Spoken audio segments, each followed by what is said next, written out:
నమస్తే, welcome to A1 TV Telugu news. దక్షిణ నియోజకవర్గ మాజీ ఎమ్మెల్యే వాసుపల్లి గణేష్ కుమార్ కార్యాలయంలో నూతనంగా నియమితులైన వార్డు అధ్యక్షులు సందడి చేశారు.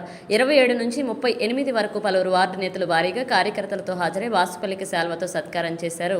ప్రతిపక్షంగా పనిచేసే వారికి జగన్ ప్రభుత్వం గుర్తింపిస్తుందని ఆయన తెలియజేశారు. కూటమి ప్రభుత్వం తప్పులను ఎండగట్టాలని, జగన్ కు మళ్లీ సీఎంను చేయాలని పిలుపునిచ్చారు. పార్టీ మార్గదర్శకత్వాన్ని ప్రజల్లోకి తీసుకువెళ్లేలా శ్రమించాలన్నారు.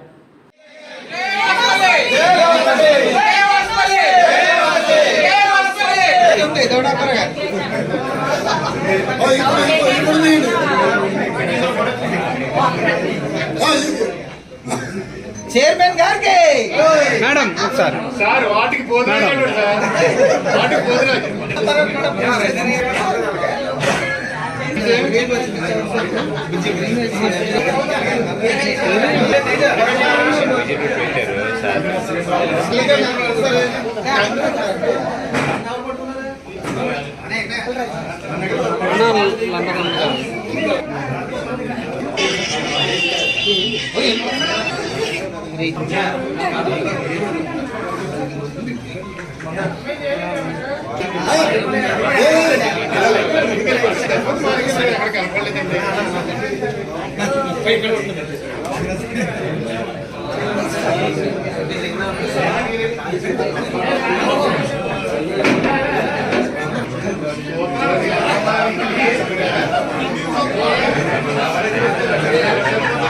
విశాఖలో మత్స్యకార